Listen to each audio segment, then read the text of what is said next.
সব সময় বাস্তবতার কাছে অসহায়, কখনো তার পরিবারের কাছে, কখনো তার স্বপ্নের কাছে, কখনো ইচ্ছের কাছে, আবার কখনো তার ভালোবাসার কাছে। জানেন কি, একটা মেয়ে তার জীবনের প্রত্যেকটা সময় অন্যের জন্য বেঁচে থাকে।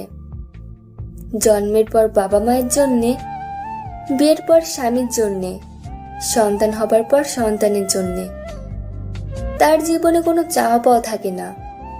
যেটা থাকে তা হলো সবাইকে নিয়ে বেঁচে থাকার স্বপ্ন।